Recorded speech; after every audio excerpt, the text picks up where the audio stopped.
Итак, что там? Надо две темы покрыть, да? Это что происходит с колледжем, что происходит, что было на свидании с японкой, и что происходит в рамке миграционной моей движухи, да? Начну немножко издалека, с пиара своего телеграм-канала. Ребят, если вы на моем стриме, то я надеюсь, вы и так находитесь в моем телеграм-канале, потому что я стримлю не всегда прям каждый день, и когда что-то не происходит, то я часто даю информацию у себя в телеграм-канале. Там пока что никаких розыгрышей, казино, скама нету, только информативный контент. Вследствие того, что телеграм у вас замедляют. Кстати, да, своевременная реклама телеграма, когда телеграм начали замедлять и блокировать в России.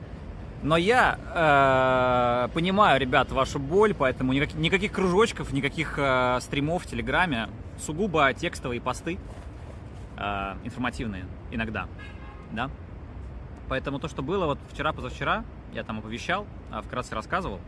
Сейчас уже более развернуто постою, поясню, извиняюсь. Создать канал в Максе, ТГ если блокнуть. Слушай, я стримлю для людей из стран СНГ. И нет смысла мне стримить туда, где люди не могут меня видеть. Поэтому, если будет все прям плохо, то я буду стараться как-то, чтобы меня можно было смотреть, воспринимать. В Максе, в Олеге, в Андрее, там, не знаю, где как пойдет. В плане мессенджера, честно говоря, не думаю, что это так критично сейчас, потому что, я говорю, замедленный YouTube, это поминки, то есть его невозможно смотреть, и когда видос не в качестве, еще и с постоянными подгрузками, то это невозможно. Но замедленный Telegram, хрен с ним там, когда видео кто-то в Телеграме там смотрит и прочее, но те же самые текстовые каналы, там, фотки, это уже совсем другого уровня, мне кажется, замедление, поэтому я не думаю, что прям с Телеграма придется на Макс уходить. Насчет телеги я вообще не беспокоюсь. За счет Твича вот беспокоюсь, за счет телеги не особо. Как будто бы такие мысли. Я уже пояснял вам неоднократно по поводу системы с посещаемостью и с прочим, да. Сейчас заканчиваю ПТУ. Заканчивают свой 2-летний курс обучения в японском колледже, который Санонгако. Здорово. В общем, все вы знаете про то, что там, да, с посещаемостью у меня по итогу складывалось плохо, потому что ниже проходного балла. Про это уже сегодня также говорил, что те, у кого выше 80, и они уже сдали сессию, все. У нас церемония выпуска 10 марта будет. Им нужно просто 10 марта прийти в актовый зал, на церемонии торжественной забрать свой диплом и уезжать обратно в свой шалаш. Те же, кто либо не сдал, либо ходил плохо, тут уже разные стулья есть. Те, кто ходил очень плохо, они уже не выпустятся. Про них тоже было сказано, что если ходить прям сильно хуже 80%, то вас могут даже либо в процессе отчислить, то есть отчислить с депортацией. Либо, если у вас вот на грани, как у меня сейчас, то есть шанс отработать. Вот сейчас период такой как раз таки идет, когда на этой неделе, в понедельник у нас занятия закончились, но до церемонии выпуска 10 марта еще есть вот эти дни, а учебы уже нет. И в эти дни, я вам даже покажу, сейчас подожди, мне выдали табель. Нет такой приватной информации на нем? В принципе, нету. Вот такой вот табель, видишь? Табель с днями, да? Это вот выходной, вот 23 это выходной. И вот это дни, и вот у меня 6 дней. 6 дней. И вот 2 я отходил, то есть ты приходишь с утра до 9:20, и тебе ставят первую отметку. И надо досидеть до 16:30. И после 16:30 поставить вторую отметку. Притом нельзя, типа, прийти в 9:20 и прийти в 16:30, я спрашивал. Я думал, может, я просто приду, а потом пойду стримить, а потом приду еще раз. Мне говорят, нет, ты должен именно заниматься сам подготовкой. То есть нам выделили там 2 кабинета, с компьютерами, кстати, кабинеты. И так и сказали, что приносите свои учебники, делайте что-то. Те, кто при этом еще и не сдал экзамены, там параллельно могут пересдачей заниматься, либо готовиться к пересдаче. Я так как все сдал, то мне, в принципе, там делать вообще нечего. Я сейчас просто прихожу, сплю. Ну, а что мне делать? Я спал 2 часа вчера. Я вчера пришел туда, и когда мне пояснили, что, как это происходит, я думал, что я просто буду приходить на регистратуру, и все. И уходить. Но мне сказали, что нет, тебе надо отработать 24 пары, чтобы дойти до уровня выпуска. Потому что я уж не знаю, там мне 24 пары до 80% нужно, или это маленько больше. Этого не знаю, потому что итоговую посещаемость никто нигде не выслал. Но просто мне вот написали, что вот у меня там было написано 6 дней вверху, да? А есть ребята, у которых там вверху написано 15 дней, да? То есть им надо 15 дней именно по 4 пары сидеть. То есть там кто-то спрашивал, можно типа один день 2 пары, другой день 2 пары. Типа там в теории можно, но надо с сенсеем с ним договариваться. Но мне как будто проще было бы именно вот сейчас сразу все отсидеть, чтобы потом не париться. Потому что вот вчера я отсидел, получается, в 9:20, и там вот 4 пары по 1,5 часа. Плюс еще между ними там часовой перерыв обеденный. Получается, вот с 9:20 до 11, потом с 11 до 12:30, потом с 12:30 до 12:30 перерыв, с 12:30 до 3, и вот с 3 до 4:30 4 пары. Самоподготовки, чтение новелл и трат денег на кофе или сна, не знаю. Ну, как по кайфу, то есть. И да. 2 дня прошло, вот у меня 4 отметки есть. С утра отметка, на выходе отметка. И еще 4 дня нужно. И в теории 4 дня отсижу, и все. И я также прихожу 10 марта просто за диплом. И опять же, вот связано уже с параллельной темой, с подготовкой к визе, то есть тут все находится в твоих... Это все нужно делать себе, потому что я вот сейчас говорю, а у нас ведь церемония выпуска-то 10 числа, да? А у меня для подготовки нужны документы, условно, есть из колледжа. И, разумеется, документы можно получить заранее. То есть, допустим, есть именно есть диплом о выпуске, а можно до получения диплома за 1,5 месяца запросить именно как рисунок диплома. Ну, то есть тебе также подготавливают документ, в котором указано, что вот этот вот студент, он выпустится. И опять же, его могут сделать только те, кто выпустится по факту, да. То есть те, кто не выпустится, у них не будет ни диплома, ничего, да. И я вот сегодня, как раз мне звонила Елена, мы пообщались на тему там, документов и прочего, я ей говорю, типа, пора делать мегафонтан уже, время-то идет. Она говорит, ну да. И вот там продиктовала мне документы, которые нужно, там надо будет в администрацию сходить, вот, из колледжа сделать, тут сделать. Я что там успел, записал, сейчас все соберу, надеюсь, за следующую неделю. И вот также я сегодня подошел, как раз в перерыв, к сенсею, говорю, а мне вот нужно, как там вот, соцугё, там есть просто соцугё, что у меня еще, это документ о выпуске, а есть соцугё, микоми, типа письмо, ну, о выпуске до выпуска. Плюс еще не шусеки, а это сайсеки, ведомость с оценками, да. И документы эти ты можешь в любой момент получить, они платные, то есть я заплатил там за каждый из них за копию каждого по 300 йен, что-то типа такого. И вот потом пойду в свою куякущу мэрию, потом в свою мэрию пойду, чтобы получить там тоже документ о моей прописке. Джо Минхён, так называется вроде. И в принципе это с моей стороны все, что нужно. Там это вот паспорт, документы, документы об образовании, диплом, там перевод и...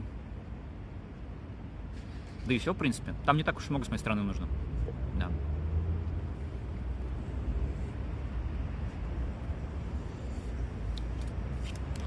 Это то, что касается колледжа и прочего. То есть, возможно, я на следующей неделе на старте не буду стримить несколько дней, потому что я хочу вот эти 4 дня, вот может прямо вот с понедельника по четверг просто закрыть, чтобы потом у меня уже просто был свободный график заниматься чем душе угодно, там, можно там со стримом пойти там на целину, там, не знаю, на велике укатить в закат или типа того. Потому что вы видели расписание, и расписание, в принципе, позволяет. Потому что, я тебе говорю, у меня дней всего 6, а тут еще раз, 2, 3, 4, 5, 6, 7, 8, 9, 10, 11, 12, 13, 14, 15. То есть у меня еще есть 15 возможных дней, а мне нужно отработать еще 4. И в целом это не обязательно должно быть 4 дня подряд. То есть это могут быть любые 4 дня. Но мне кажется, проще сразу отработать, а потом уже заниматься, чем попало. Либо, возможно, я буду смотреть по погоде. Может, если погода будет хорошая, то я пойду днем постримлю. Если красиво будет синее небо. А если погода будет херовая, то лучше пойду посижу. Пойду посижу. То есть 4 дня еще нужно закрыть, так или иначе. И, в принципе, с этим все будет решено. Это вот почему, да, сейчас... Чем будем заниматься после выпуска? Криптовалютой, брат. Криптовалютой и аниме-аукционами. Давайте к какой-нибудь более интересной теме, нежели... Чем заниматься после выпуска, мы будем говорить, я думаю, всю мою жизнь, потому что чем я буду заниматься, я буду транслировать это в интернет, и если тебе интересно, ты это будешь смотреть так или иначе. Контракт... Ребят, все, говорю, документы собираем, все делаем.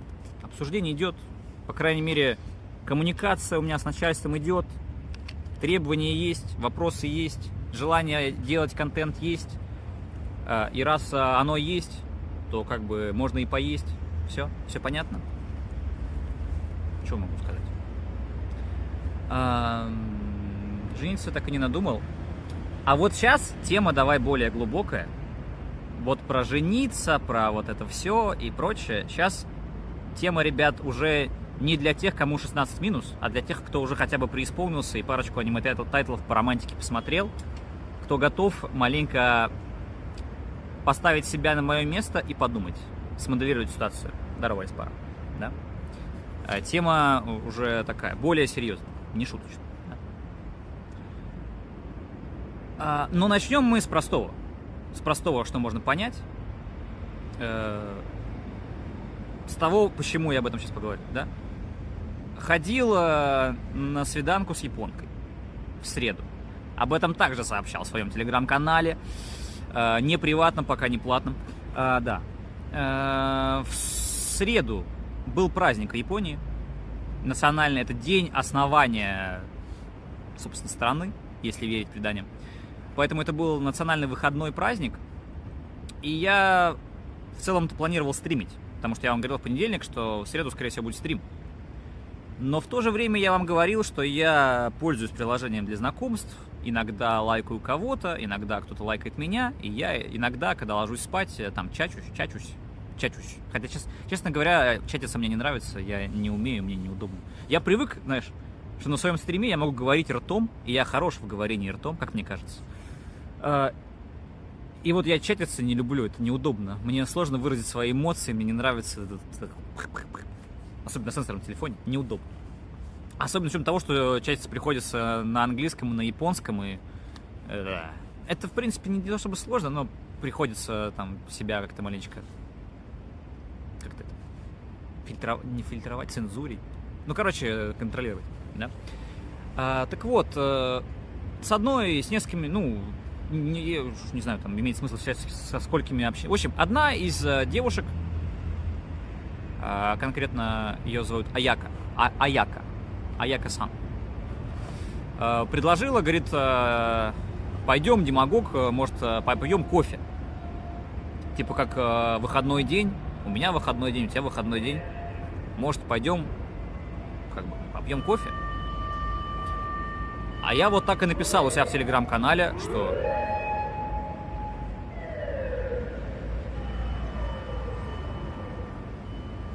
Что происходит? А я написал, что как бы кофе-то я люблю, и японки мне тоже нравятся, поэтому когда японка мне предлагает выпить кофе, ну я не вижу причин отказываться, ну вообще не вижу. Ну тут как бы win-win situation. А плюс мы еще с ней живем неподалеку. Я вот живу рядом с Шимакитазавой, а она живет в районе Сасадзука. И если кто-то помнит новогодний стрим, то вот мы встречали Новый год на Синдзюку, а после этого мы пошли в Идзакаю в пивнуху. И вот эта пивнуха как раз-таки находится рядом со станцией Сасадзука. И вот она живет там, это буквально не особо далеко. Поэтому она говорит, давай даже я вот там, типа, кофейню там, вот, на Шимокитазаве. Она как будто бы доставила себя ко мне прямо на район формирования, поэтому я говорю, блин, мне идти даже далеко не надо. Поэтому я там это самое проснулся, там, сходил в душ, там, побрился немножко, там, все это дело сделал, да. Ну, там, что бы ты с этим не делал, там, сильно красивым-то оно не станет, поэтому я не то чтобы сильно заморачивался, но, в любом случае, там, надел там эту свою эту парадную водолазку стройную. Ну, короче, да. И пошел. Да? Пошел.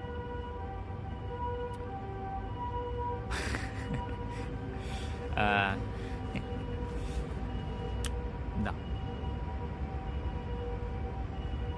И пошел. Ну все. А за остальную часть рассказа, ребят, надо платить. Это была free-to-play версия пробная. За остальную часть это был выход. Там. Вышел я в 2 часа дня, а вернулся домой я в 9 вечера. Ого. И что я делал? Что же я делал? Блин, что же я делал? Ребят, не обвиняйте, мне надо как-то... Мне надо, блин, на что-то жить. Мне надо жить на что-то. Ладно, я шучу. Так вот. В общем, пошел я... Так как это был выходной день, праздничный день. На улицах толпы людей были, на самом деле. Кофейни все были переполнены. Но я ее нашел. Я ее увидел. Я ее уловил. Она не сильно отличалась от своих фотографий в профиле, как и я, в принципе. Она также меня уловила. Она даже не сказала, типа, ого, ну ты и урод. Ну, типа, не говорила. Может, подумала, не знаю. Она, в принципе, ничего. Такая, да. Такая, полторашечка такая. Такая, да. Она на пару лет постарше меня. Ей 33, что ли? 32, 33, не помню точно. Чуть-чуть совсем. Но с виду не скажешь. На вид все 20. На самом деле не похоже, да? Не похоже. Особенно, когда в линзах была. Когда очки надела, стала маленько постарше выглядеть. Но пока была в линзах, вообще молодо смотрелся. Встретились мы с ней. Я говорю, hello. И она говорит, hello. Но нет, такого не было, сори. Короче, да, маленько... Я вроде про нее уже рассказывал на стриме, когда с ней общался, то есть для контекста мы же с ней переписывались, ну, также периодически, там, после работы, там, может пару недель. И она работает в индустрии, связанной с балетом. Она работает в какой-то конторе, компании небольшой, которая занимается организацией перформансов, выступлений, концертов, там, вот, оркестров и вот балетом занимается, типа, балет ее хобби был. И поэтому она несколько раз даже там в былые времена в командировке в Россию летала. То есть недавно там, ну, в общем, в страны СНГ такой, типа вот. Почему вообще она изначально там лайкнула меня? Потому что я русский, да? Видимо. Или нет, не знаю, может, просто понравился. Глаза у меня зеленые. 5 секунд истории. Да уже больше пошла, спасибо. На 5 секунд истории. Спасибо большое. Так вот, да. Возможно, невозможно. В общем, разные бывают причины, почему девушки вас могут лайкануть в интернете. То, что вы русские, это, возможно, одна из причин. Большое спасибо, большие собаки, тебе. Да, и вот поэтому меня удивило то, что она написала мне именно когда только вот приложение первое сообщение, типа «Привет, Дима-сан», а по-русски написала, я говорю, чего? Типа, то есть она не то чтобы знает русский, но она, по крайней мере, интересуется, соприкасалась, и вот как-то, да, и вот такой вот у нее плюс работа, плюс интерес. Поэтому и также мы переписывали с ней в приложении уже на английском. То есть много есть японок, не то чтобы много у меня там этих кандидаток, желающих вот этого русского, вот этого мяса. Звучало странно. Вот этого славянского духа, не то чтобы прям все вот мечтают, но просто, да, то есть как бы все возможно. Но часто общение происходит на японском. У меня до этого также было несколько свиданий. Приходилось осуждаю сам себя на всякий случай. Иногда приходилось и на японском переписываться, и на японском общаться. Здесь было удобно, потому что плюс-минус все общение проходило на английском. Но она, по-английски говорила лучше, чем я говорю по-японски. Но мы, так знаешь, мультилангуаги было. Потому что в основном на английском. Плюс иногда переходил я на японский в меру своих, да, дакиру даке, в меру своих сил. И иногда переходили мы на русский, потому что, ну, почему бы и нет. Но на русском мало совсем было беседы, потому что, ну, да, она не то чтобы понимает русский, как, допустим, я английский, так просто вот, да, она, говорит, в дуолинго балуюсь там русским языком. Поэтому пришли мы, нашли стол свободный, пошли за кофе. Она говорит, я буду кофе. Я говорю, я тоже буду кофе. И я такой говорю, нам 2 кофе. Она потянула за картой, я говорю, я за кофе, говорю, я заплачу. Так и быть, я сейчас блогер, там, это сам, у меня контракт, там, эти стримы платные. Я такой думаю, ну ладно. Раз уж меня японка пригласила, так и быть, кофе я потяну, так и быть. Я говорю, я заплачу. Она говорит, ну, спасибо. Взяли мы кофе, и я не стал ничего скрывать. Я прям при ней вот взял эту вот руку и прям засунул эту вот банку с сахаром, прям вот deep inside, и прям взял. И мы сели, и я прям вот начал эти стики прям ломать. Она говорит, ничего себе. Я говорю, да. Я так ей сказал, мол, я не то чтобы прям... Так, я не буду досказывать... Беседа наша была на английском, ребят, но для большего развлекательного контекста и вашего понимания я буду сразу говорить на русском для вас. Окей? И я говорю ей условно, что, мол, я не то чтобы зожник, но я не курю и не пью особо. И главная моя слабость — это вот сахар. Говорю. Вот поэтому я, говорю, открытый перед тобой. И вот я с сахара прям нахерачил в этот кофе. И вот это поставило всю мою политику. Говорю, я открытый, я готов обсуждать, я не хочу лицемерить, давиться кофе без сахара. Я пришел получить удовольствие от общения с японкой и удовольствие от кофе в том числе. И смысл мне давиться горьким кофе, если можно пить вкусный сладенький кофе. Я уже заикался сегодня о том, что я очень привык к своему образу жизни за 4 года, которые у меня здесь есть, да.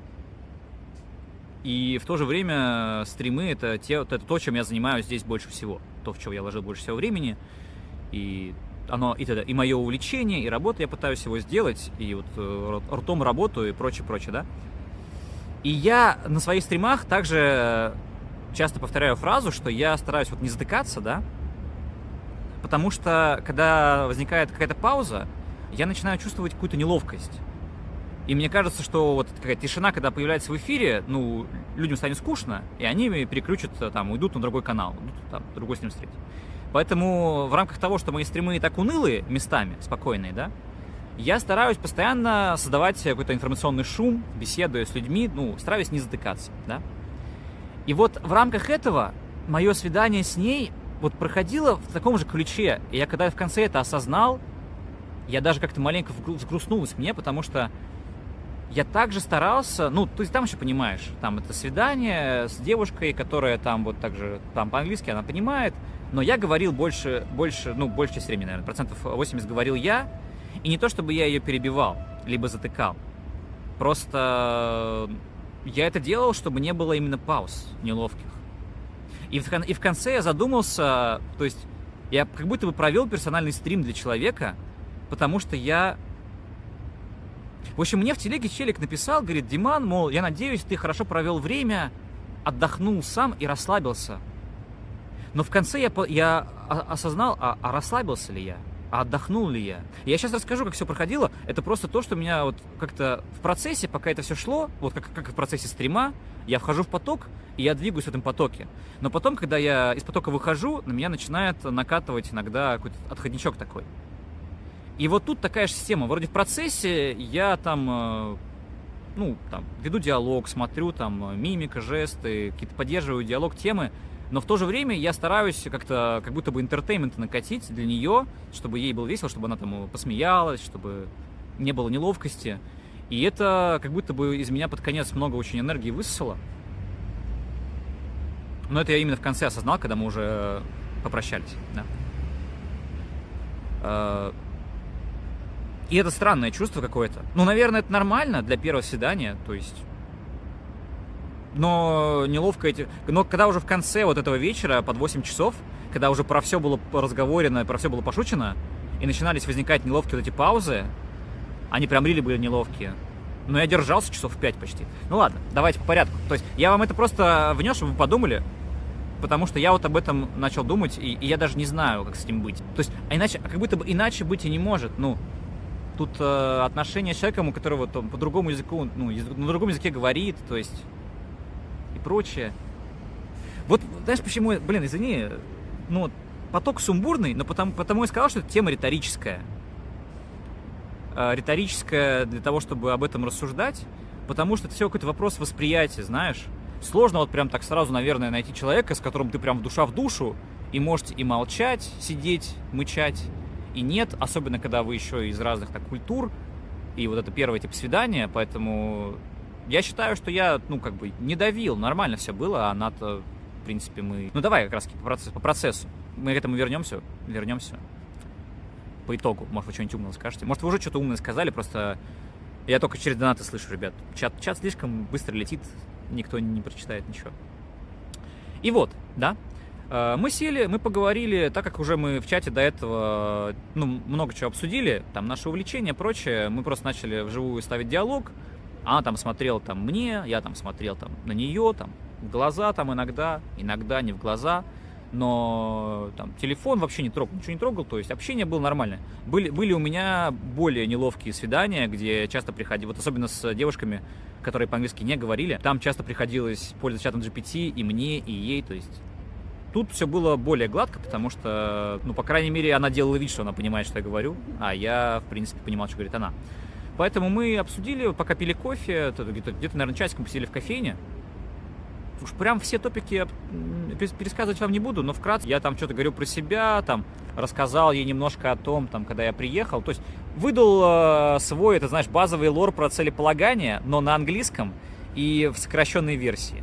О том, что был я такой заряженный ковровчанин, вот это там, захотел там интерес, я приехал в Японию, и вот я приехал, и вот я там начал. Она говорит, а кем ты работаешь? А я говорю, бери пиво, сейчас расскажу.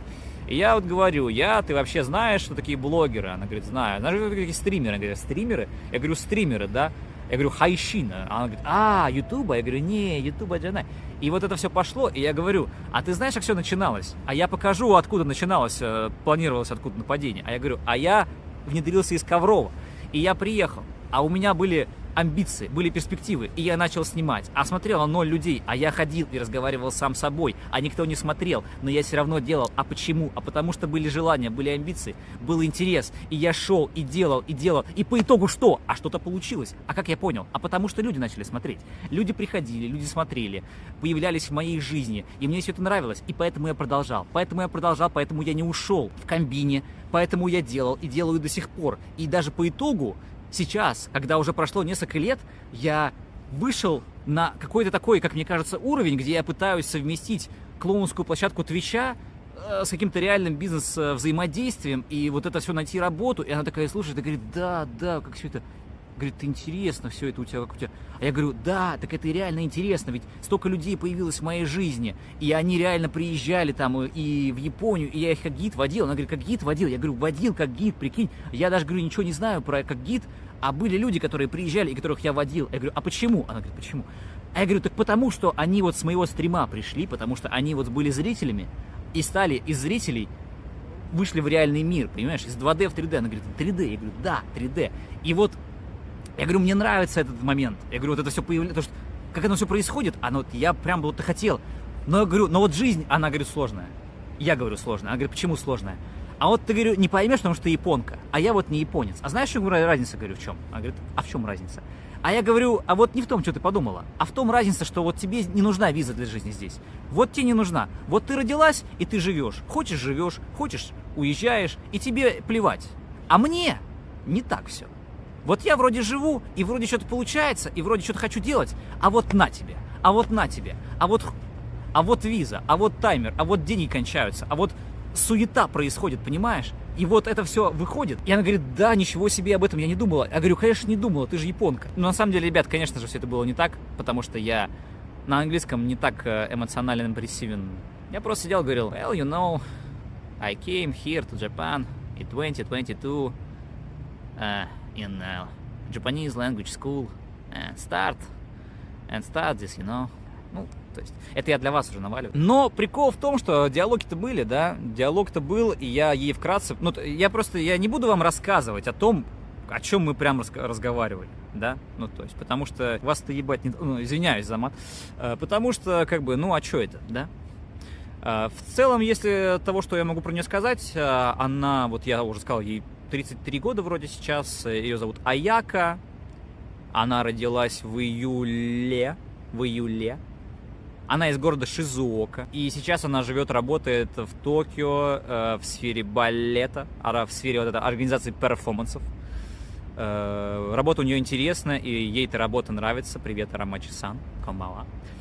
И, допустим, вот на этих выходных у нее рабочая поездка в Осака, она какой-то концерт организовывает. И, в общем, мы общались, я говорил что-то о себе, она говорила что-то о себе, и вот это все.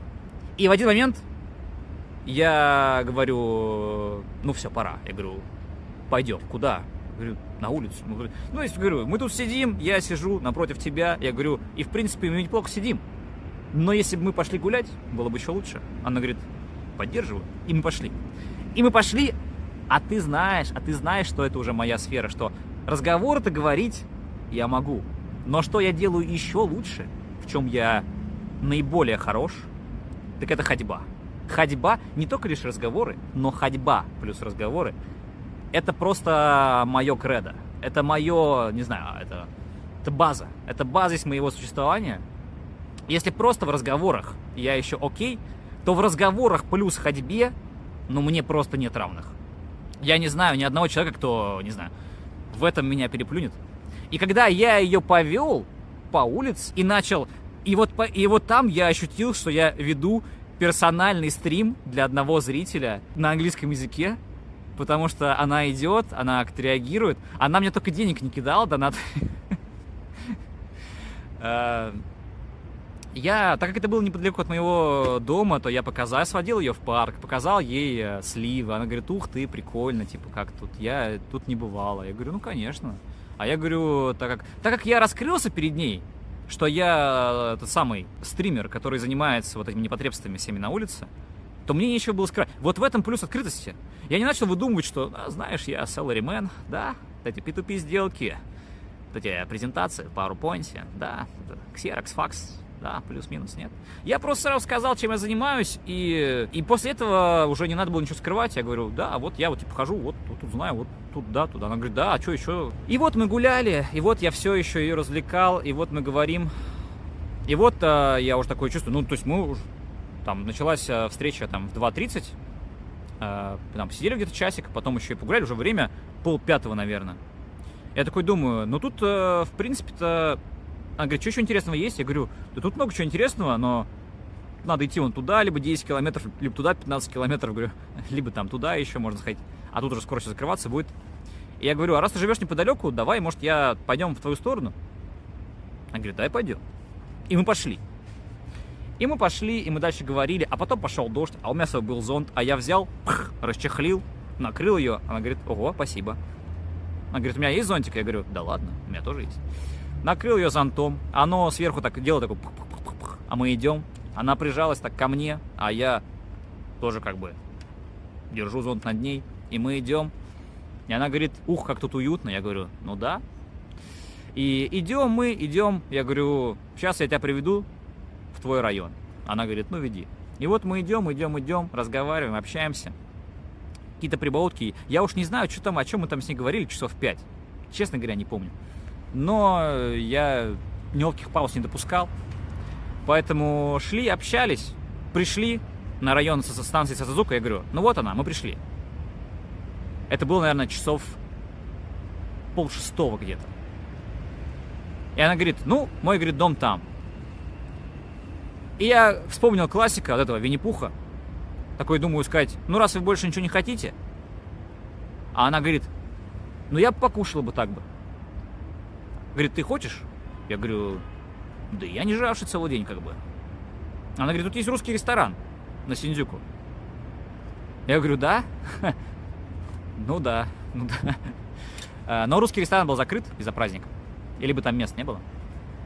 Ну, и раз так получилось, что мы оба были не против еще и покушать, то мы пошли еще и дальше на Синдзюку кушать. Мы пошли дальше еще пешком на станцию Синдзюку. Пришли на станцию Синдзюку, поднялись там на этот самый, на фудкортовый этаж с ресторанами какими-то. Что-то там выбрали. Я говорю, я, конечно, Японию уважаю, но вот эту сырую рыбу жрать не буду. Извини, без обид. Она говорит, вот как. Ну ладно. Я говорю, а что ты хочешь? Я говорю, я люблю мясо. Мясо, значит. Я говорю, мясо, да. И мы, говорит, ну вот тебе мясо. Вот тут мясо, вот тут по-китайски, по-корейски, вот тут по-японски, вон там вот тайски. Я говорю, да мне плевать, говорю. Мясо, если есть, то это успех. И там было много заведений, но это был Синдзюку плюс праздник. Поэтому она там вот... Что, говорит, пойдем сюда. А там очередь человек 20. Я говорю, а почему бы он не туда? Там очереди просто нет. Она говорит, что ты хочешь? Я говорю, так мне плевать. Ну, то есть, мне все равно. Я говорю, а ты что хочешь? Она говорит, да я, в принципе, тоже на все готова. Ну, я говорю, так а почему нет тогда? Зачем нам просто сидеть здесь в очереди полчаса, если можно просто не сидеть? Она не могла не согласиться. Со мной сложно не согласиться, потому что я люблю быть логичным. Когда ты логичен, то с тобой все согласятся, согласны? И мы пошли, мы сели, какое-то там заведение было. Там много чего было, но по итогу мы заказали с ней на двоих какую-то карбонару в сырной тарелке и пиццу. Не знаю, что там было из мяса, но получилось так.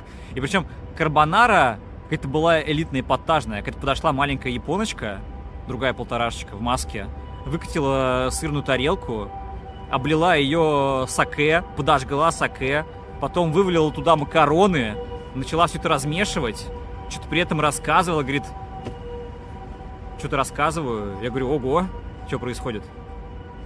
Она прям выкатила поднос, начала карбонару там вертеть в этой сырной тарелке, потом все это вылила там в другую тарелку, нам говорила, вот, кушайте. Я говорю, нихера себе, блин. Уровень. Карбонара за 2000 отличается от карбонары за 500 йен в Лоусоне.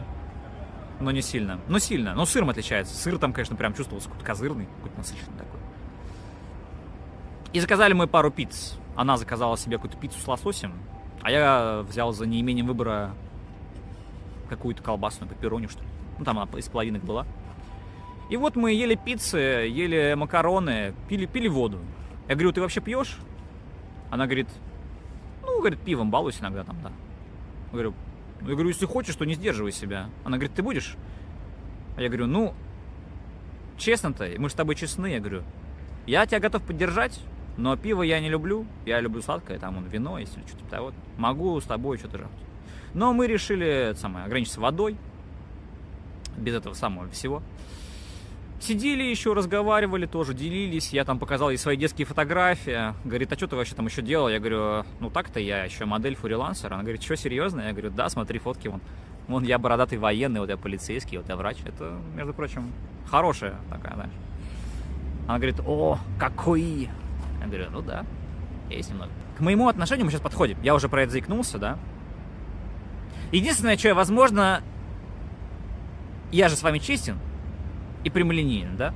Я не буду говорить, если все хорошо, если все плохо, или если все плохо, то наоборот. По моему мнению, в рамках этого свидания единственное, что я смазал, это концовка. Потому что вот мы когда из кафе ушли, и вот мы спустились, я провожаю ее на ее ветке метро, и вот мы начинаем, она начинает говорить, я начинаю говорить, типа, спасибо, день был хороший, там все дела. И вот как-то, знаешь, тут надо было как-то вот на английском я как-то при файре не подготовил какую-то фразу, может, что надо было сказать в конце, там, что-то, как-то что-то сделать. Поэтому я там, типа, тоже говорю, спасибо тебе за сегодня, мне там было приятно провести с тобой день, пообщаться, тыры-пыры, Я там немножко ее приобнял, мы обменялись данными контактными, добавили друг друга в Line. То есть до этого мы общались в приложении для знакомств, а тут добавили друг друга в Line, да.